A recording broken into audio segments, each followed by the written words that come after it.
Sorry about the voice. Lost it earlier this week, and this is a massive improvement. So, very sorry, but we're going to have to deal. Okay. Today, in What's Next for Grantmaking, we're going to talk about these 4 things. First, grant trends. Maria already alluded to this, that we have some data to share. And if you know me, because you're a grantee, you probably know that I do like data, so we will talk about some data. We'll talk about new grant application process, exciting, for 2024. We're going to talk about preparing your best HFL grant application and go into a couple details. That was all informed by data from applicant feedback, as well as we'll finish up with the 2024 grant timeline. All right, so first up is data. Can everyone hear me okay? Okay. So here at HFL, as you know, we are very data-driven. We use data to inform our work, and this includes our grant making. So in the past 3 years, we've received roughly, not including LOIs, but actual grant proposals, 300 grant requests, just shy. The majority of these, which you can see in this chart, the majority of these were for requests that were $25,000 or under. So the gold and the blue represent that group. We decided to take a look and dig a little deeper to better understand these requests. So the blue, 56 requests, roughly 20% were for requests that were $10,000 or less. So next, we thought, all right, well, let's see. Of our nonprofit partners, so nonprofit grantees, and this is just for the 2023 requests when we decided to add this question to the grant application. So for the 2023 requests from nonprofits, we saw that roughly 22% of applicants had budgets under $50,000. And when we looked really at what those budgets were, many of them were very small. A third of the nonprofits had budgets under $100,000. And an organization's budget size, that is linked to oftentimes the amount that they're requesting, right? So if you are an organization that has a budget of $10,000, for example, you're probably not requesting $100,000. You're probably making a very small request, maybe $2,000. So then we thought, and I wonder if these organizations, smaller organizations, if they have a budget of $10,000, most likely they don't have a paid staff member. So they have fewer resources and hands to be able to craft their grant application and then follow up with reporting requirements. So we took all of this into consideration, and we also looked at additional feedback from applicants, questions that were difficult to understand, questions where people wanted to express additional information or where they didn't have a lot of information. We took all of this into consideration. We read every single suggestion that we receive, and then we decided to make some changes for this upcoming grant year. So for 2024, we have not 1, not 2, count them, 3 grant processes.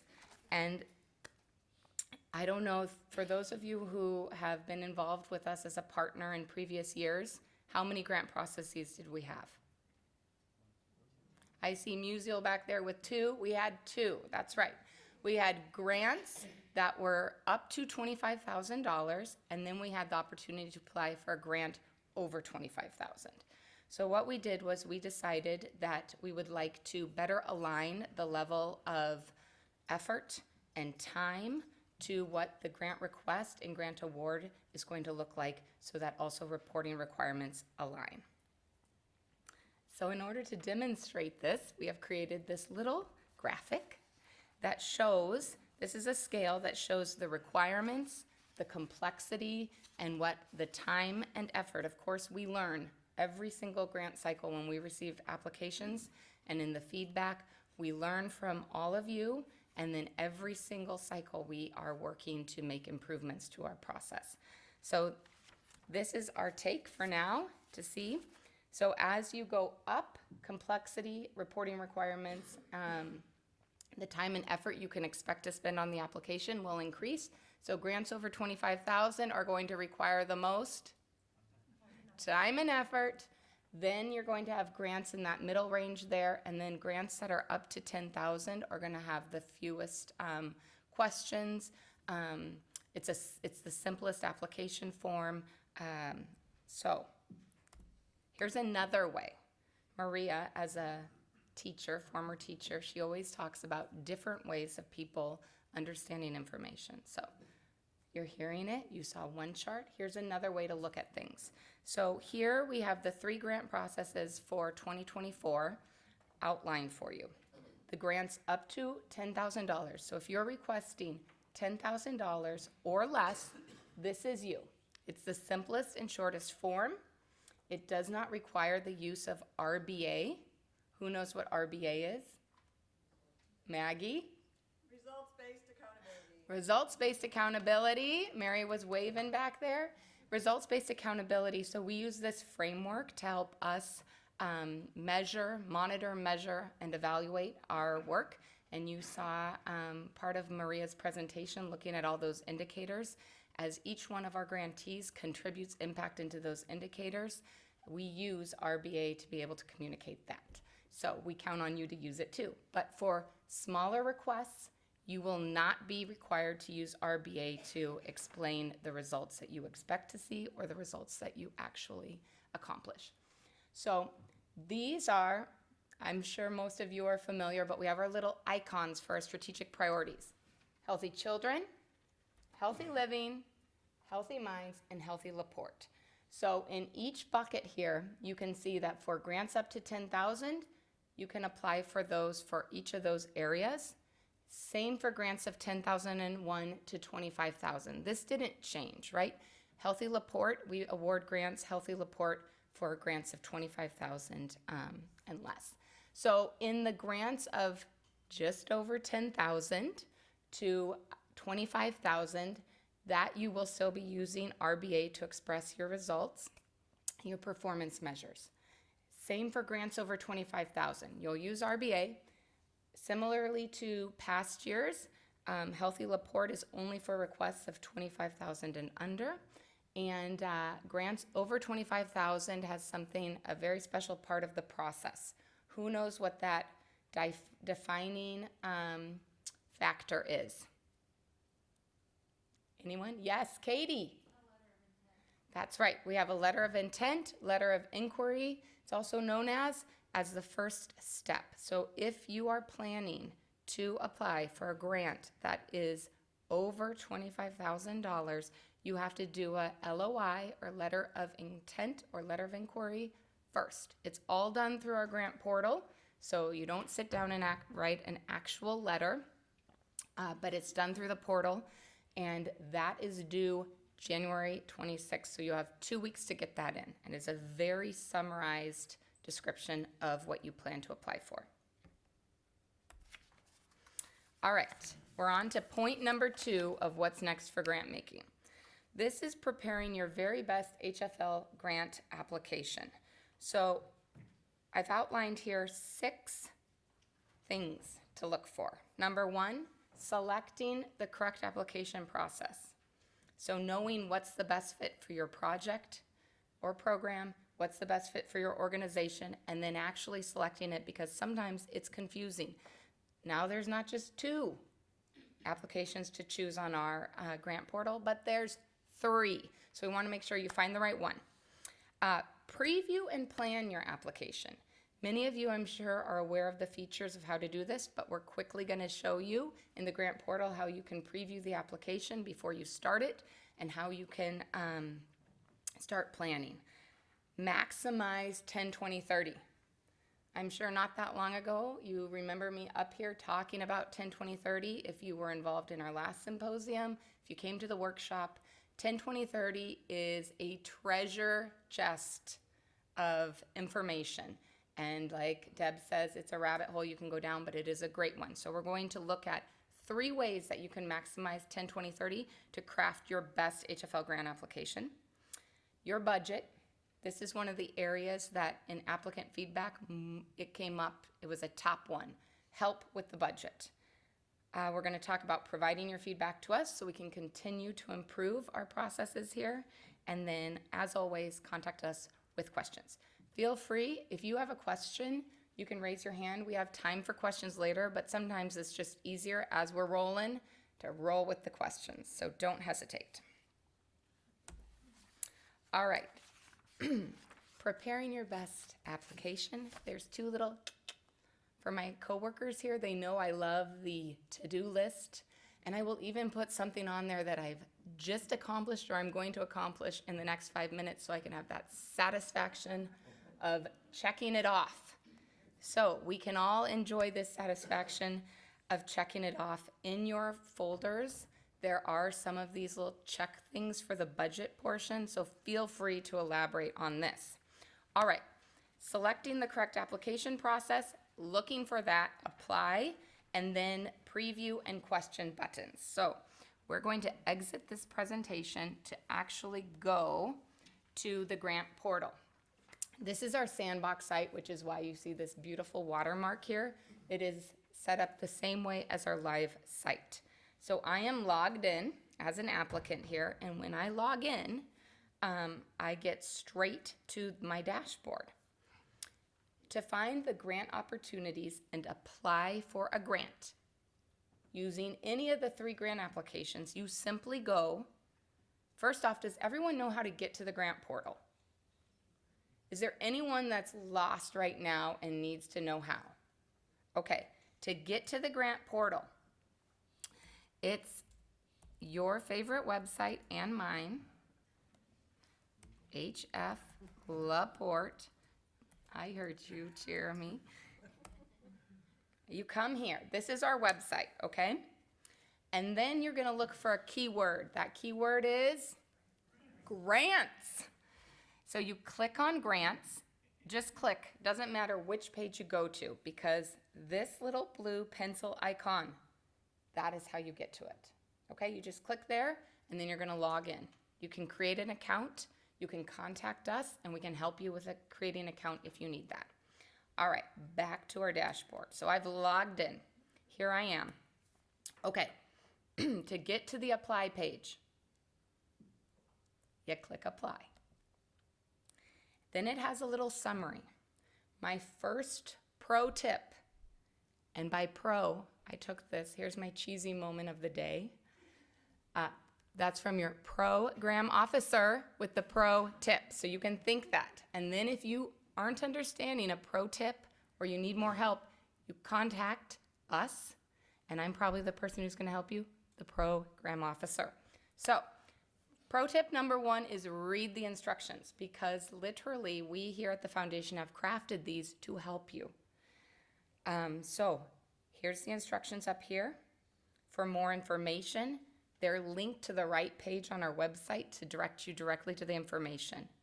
You can see the eligibility and grant cycle timelines here, and then FAQs here. And then always, always, always contact us. Pick up the phone, email. We are here to help you. All right. On this page, my first pro tip is scroll so you can see everything. Because if you think, oh, here we are, I'm going to apply. There's 3 processes, okay? So here's 1, grants over 25, and it explains it. You scroll down, and you have to look at these keywords, up to 10,000. Jessica, may I? Yes. I know that it's a very small print for a lot of you people who even read from here, but we can again send this in a written format to help you. But there's no way to expand the size of the font in this. No, but this is just a tour with the tip to read it all, okay? And then you'll see, and then the final one is here. So, to Maria's point, if you want to preview the application, which I suggest you do, there is this preview button, okay? All you do is you click on that. So let's go first to this one, which is going to let us preview the LOI. So here we are. I can tell there's instructions. Again, the pro tip is read the instructions. And then we put in all of our information, and you can expand sections by clicking on them. Like that, simple. The next part, besides just previewing, is to plan. So there's this button here that I know a lot of people are familiar with, but if you are not, you're going to love it. It is the question list. If you click on the question list, it is going to create a PDF of the application form. So in this case, it will create a PDF of this LOI form. It will download it to your computer, and then you can either print it, or you could save it as a PDF, or you could convert, if you have the capability, to a Word document, or just copy it and paste it in your Word document. Then you can kind of plan out on paper what you're going to say and what response you have for each question. Okay? So those are the two tips for the preview button and the question list. I'm going to go back to the apply page and quickly give you a peek into the different forms. Again, preview. It pulls up the application. You can click to contract, expand any section. There's basic questions that all of them have. And I just wanted to show you that for grant requests that are up to 10,000, this is now looks kind of more like an LOI format where you just create your brief project description in one place instead of multiple questions. And instead of explaining to us in performance measures, you're just going to answer a simple question of how will you know that your project is successful and what results you expect to see. Okay? So this is the basic format of this particular application. Back to the apply page. The third application to preview is the 10,001 up to 25,000. And again, very similar, you can just expand and contract. This is the applicant feedback right here. I'm drawing your attention to it because we really do take all of this information that you provide to us to heart. So when we looked at how many hours people were spending preparing their application, then we looked at how many requests we were receiving from organizations of $100,000 and less, we decided we needed to create a new grant process to better match and meet the needs of our partners, okay? So this is where you provide your feedback. It is not taken into consideration in the evaluation of your grant application. Okay, so next up, let's go back to, does anyone have any questions about accessing the, yes? When we get to apply, should we be able to see what you're saying? Because it's stopping there and not showing what you're showing. That's because it will be live after this symposium.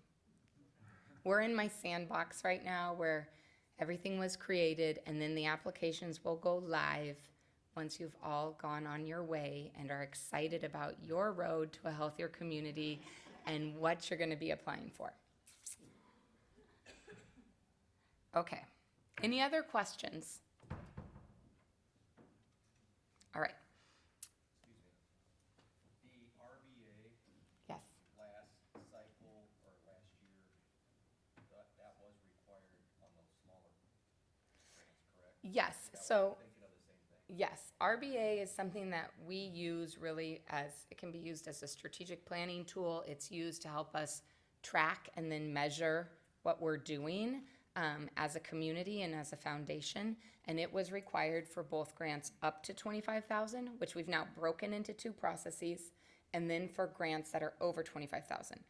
And so besides, I'll tell you what the number one out of the responses from the last grant year, 41 applicants said that they wanted more information, tools about RBA and performance measures.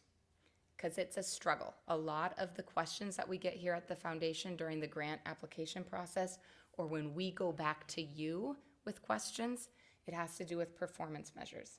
So even though RBA is very straightforward, results-based accountability is very straightforward. You don't have a big theory of change with all these different words. We're talking results, not outcomes, outputs, inputs. Just simple. It's still hard to understand and takes time. So in order to reduce the stress and the burden on applicants, we decided to remove that. You're free to use it if you like to use it, but you can use your own way to describe the results you plan to achieve for those smaller grants. Still applies for the other two processes. Great question. Yes. Okay. So here we are. Again, in sum, apply page. If you struggle with anything, contact us. Use the preview button to help you plan and the question list. All right, here is the next point. Preparing your best grant application. One of the key things to check off is maximizing 10-20-30. It is there to help you with various parts of this application. Number one of my favorite things, data. It can help you find data to understand the needs in the community, even in special pockets or neighborhoods or towns, what the needs are, and it will help you craft the question as to why are you proposing this project or program, your need statement or what problem you're addressing. So that's the first use. The second way you can maximize 10-20-30, and I think this is an underutilized feature, is the promising practices feature on 10-20-30. So promising practices are programs, interventions, or policies that other communities have used successfully. And then they're in a database on 10-20-30 that you can search. And not only does this database describe the program, the results to date, but it also gives you contact information. So this is a great tool if you know you have a need in the community. Maybe you've been trying X and it's not working how you were hoping it would. You could start digging in, doing some research on 10-20-30 to see what else is out there that has been successful in other communities that could potentially be adapted here to bring successful solutions to our community. And then finally, and one of my favorites, for all the data lovers out there, all the applicants, is HFL's strategic priority dashboards, healthy children, healthy living, healthy minds, and all of the indicators. So this is a place that you're going to want to visit before you apply, because it helps you identify where does my project, my program, my intervention, where does it fit here? Okay? So a little note. This is definitely in writing that is too small to read. The note is that currently 10-20-30 and all other sites like it around the world are undergoing required maintenance. So it's not available right now. It won't be available tomorrow or on Sunday, but starting Monday morning, it is back up and running. That's why we have recorded a special video feature for you. Okay? Same voice, recorded. So let's see. How can you maximize 10-20-30 to prepare your best HFL grant application? First, data. Find data on 10-20-30 to explain why you are proposing a project or program. 10-20-30 has local data you can use to provide evidence of the need or problem in the community. It's easy to find data. On the 10-20-30 homepage, type in a topic in the search bar. For example, we can search for maternal health, and that will pull up related indicators.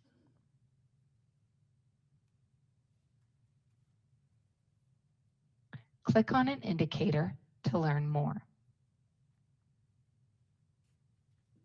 This will bring up a data snapshot that we can explore more. First, note that under the name of the indicator is the measurement period, then the definition of the indicator, which is important to read and understand, and the why is this important section, which can provide helpful information to understand how an indicator relates to needs in the community. Underneath that top portion, we can see our indicator value here, the location for this value, and then we can see how we compare to other Indiana counties, the US, prior value, as well as the trend. The second way that you can maximize 10-20-30 is tapping into the promising practices feature. A promising practice is a program, intervention, or policy that has had successful results. Promising practices are categorized as evidence-based practice, effective practice, or a good idea. There are two ways to search for promising practices. First, under each indicator, here, for example, if you scroll down, you will see that there's related content. And there are related promising practices. You can click on one of these or click on more. The second way is to explore promising practices via the navigation bar. Go to Locate Resources, select Promising Practices, and then here you can search by keyword. So babies with low birth weight.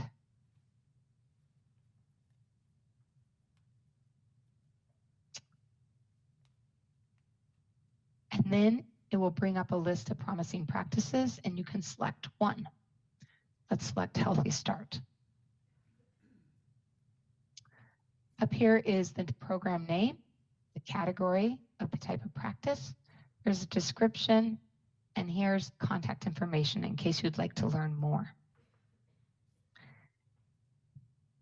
The third way that you can maximize 10-20-30 for your application is to visit the HFL priority dashboards and learn more about the community-wide indicators we use to measure progress for each priority.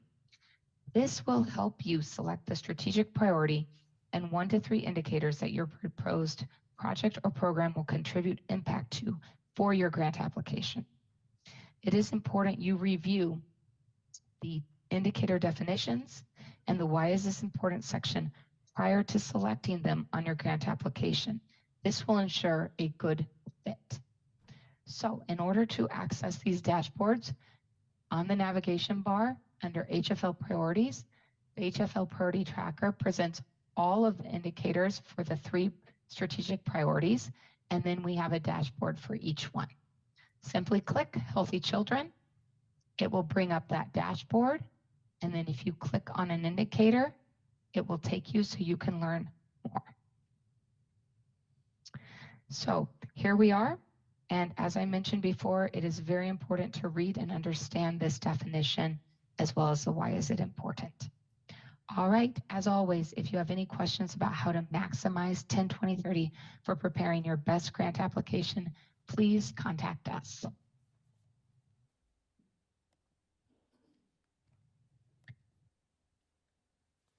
All right, so Erica, our communications and education manager back there, she let me know that this is available on YouTube, the video, in case you want to look at it again. And we will be putting it as well on our website under the tutorials section, okay? In case that is helpful. We have other tutorials on 10-20-30 also available. I'm sure many of you have checked them out, but they give you information on how to create a custom report and how to create a custom dashboard. So all of those amazing charts that Maria was walking you through for all the community-wide indicators and kind of catching you up on how far we've come on this road, those were created using custom report. So creating a custom report, then you're able to download it as a PDF. You can even just use the snippet tool to, create an image and then plug it into whatever you're doing, like a PowerPoint, or if you have a handout or any of those things. So it's really helpful, both of those. So there's 2 tutorials up there. They're in video format that you can access. All right, We are on to the next part of preparing your best HFL grant application, the moment we've been waiting for, the budget. This is very, I know, difficult at times because it can seem overwhelming because there's these 3 forms, or maybe you didn't even know that we have our own, HFL has its own required budget forms. So you're trying to figure out how to, craft your budget. That's why we're here, to talk about this. And the first thing to point out is these puzzle pieces. These were created very specifically for this slide to explain that the HFL budget consists of 3 forms. Form 1 is your project program budget. You could call it a budget summary. Form 2 is an expense narrative, where you break out the details. And Form 3 is program or project income, where you list all the other sources of funds that are going to support this project. And these 3 forms fit together just like a puzzle. All right? So there's another tip here, which is that these forms are available on our website. You click on grants, you'll see something that says forms, documents. Go there, you'll find the budget forms. There's samples available, and there's also a glossary. Also, in the application forms, we try to be really helpful and put instructions. And I know as you're reading through, there's all these words and you're just getting to the questions. So it's easy to kind of skip over the instructions, but the instructions are there to help guide you, okay? And then if you have questions after the instructions, just give us a call. So it might be helpful to, actually going to exit out of this, to show you on our website specifically. In the instructions in each of the application forms, it says required budget documents, click here. If you click there, it'll bring you here. But in case you are an overachiever and want to go there first, you're on the grants tab here. And if you look on any of these grant tabs, there's these little buttons across the top. Come to forms and documents. Oh, it's going to scroll for me. Look at that. Just in case, it will scroll down for you too like that. But you take your eligibility timeline. Under all of that section is the budget forms. You can download these here. They're editable. They're in Excel and Word. And then to help you, as a guide, if you like this, there are samples. The samples have been updated. So you can look at these samples to help you and make if you want to make sure that you're on the right track. All right? And then right under that is the glossary, as well as RBA documents in case you need to reference those. If you're on the budget and you are struggling because you don't know what earned income means or donated income, go to the glossary because it can explain it, okay? We include all those key terms in the glossary, which is available right here. All right.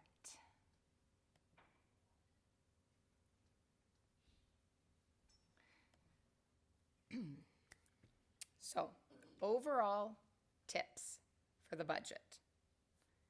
Use the required forms. Read the instructions at the top because they can help you. Use the sample forms and use the glossary. This is small, but the purpose, what I want to outline to you all here are some of the things to look for when you're preparing your budget and just highlight the different sections of this budget form. So the very top part, at the top, right here in the blue, this is the header. The bright yellow column says HFL request. This is where you're going to put in the amounts you're requesting. Ignore the green for now. If your project is selected, if you receive a grant, that will come with the approved budget amount. So you're going to put in your HFL request in this yellow column, and then additional donated income and earned income. So all other parts, if your project, let's say that your project is $20,000, you're requesting $5,000 from HFL. You're going to break that out into the correct categories here, but then you're going to put in the remaining amounts here in the additional donated. So for other grants, individual contributions, maybe you had a special event, and then earned income. Let's say that as part of your organization, you provide transportation, and there's a fee. Every ride is $1. So any funds that you are earning for your project or program that you've budgeted, those are earned income and would go in this column. All right? And then two more key things. So complete the header, read the footnotes. Hard to see here, but there's a couple places where you see a little red footnote.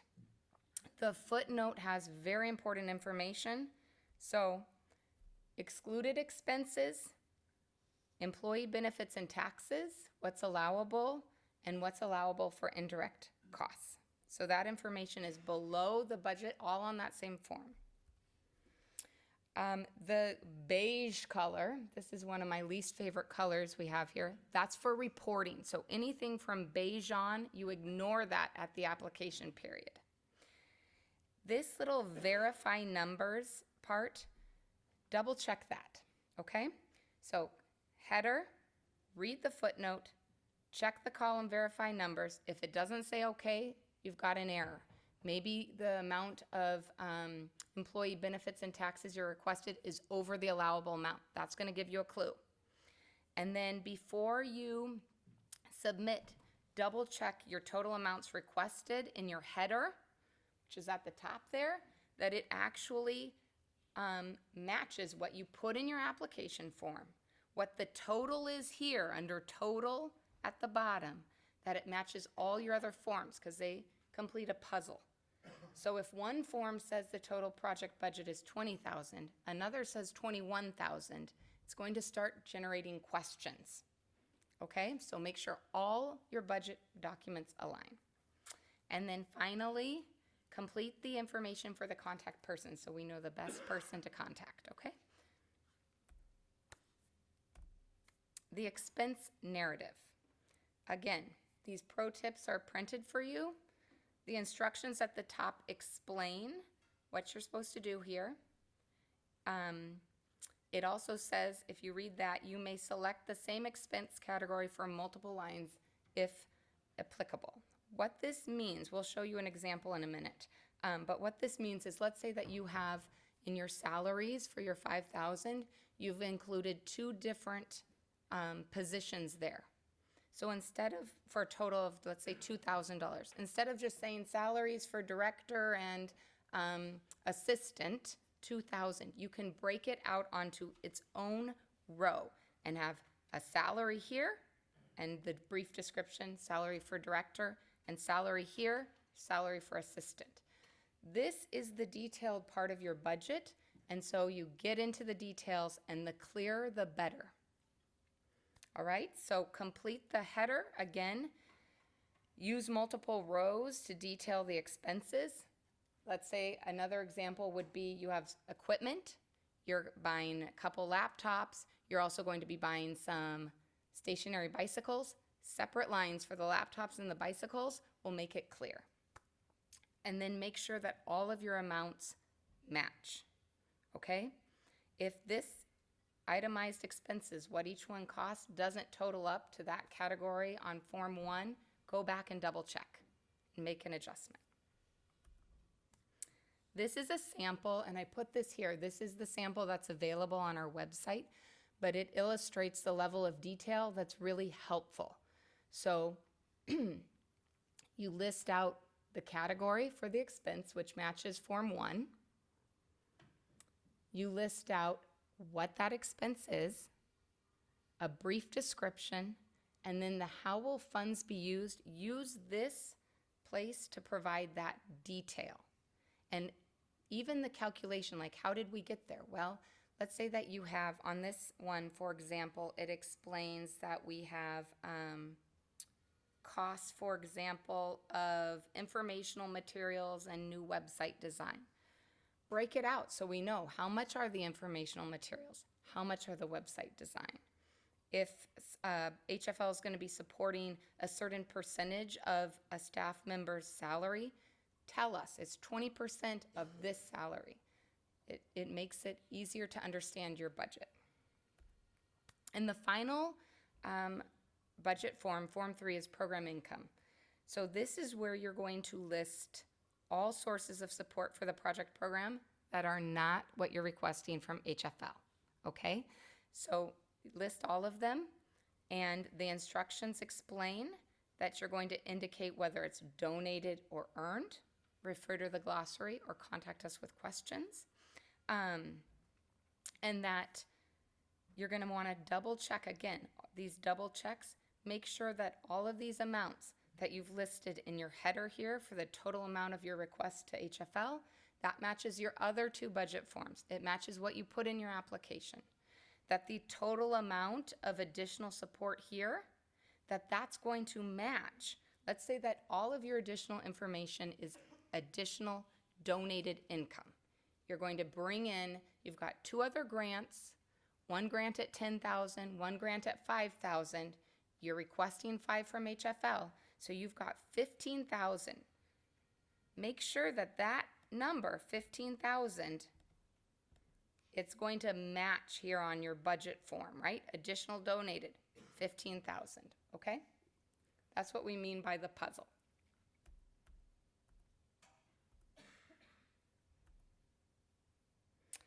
Again, just a little checklist to double check that your 3 budget forms align and that the 3 budget forms align to your grant application. So finally, in preparing your best HFL grant application, provide us with your feedback. Really do sit down, take the time, check the boxes that you really want more information about, because we will do something to assist people with those. Last symposium and in previous grant cycles, we heard that people wanted to better understand 10-20-30. We did a workshop. We created 2 tutorials, okay? People said they needed help understanding budgets. We're trying to provide additional information about the budgets. And as always, contact us with any questions. Finally, here is our grant cycle timeline. So 2024, like in previous years, we have 2 cycles. So for cycle 1, today's the day the grant cycle opens. Applications will be available after we finish and conclude here today. The biggest thing to note is for grants over $25,000, that LOI is due on January 26th. It's a Friday. If you submit an LOI, you will hear back from us by February 2nd. And if your application, your LOI is accepted by HFL, then you'll be invited to submit a full application and you'll have access to that application form. All grant applications for the 3 processes, the up to $10,000, the $10,001 to $25,000, and the over $25,000, all 3 grant applications are due March 1st. And then applicants will be notified in June of the decision. Grant cycle 2, that will open in late May, and we have all of this information here for you and on our website. And then finally, I'd just like to talk a little bit about our AED grant application. Maria mentioned that we have our AED out there. A lot of your organizations have AEDs and have received a 1 seconds count AED grant from us. So if you do not have an AED, your time is coming on February 14th. The application will open. That is every year. We have standardized that so the application opens on February 14, and we're aligning with the Heart Month. Pro tip here. If you know that you would like to apply for an AED, my suggestion is on February 14th or 15th, you go and do that application. That is one of the simplest applications out there for a grant because you're getting equipment. We purchase in bulk, and then you get the equipment. Last year, we received an unprecedented response which is amazing. And we were able to seek additional approval from the board to meet that demand. But this year we have a set number that we've budgeted for, so get your request in early, okay? And with that, I turn it back over to Maria.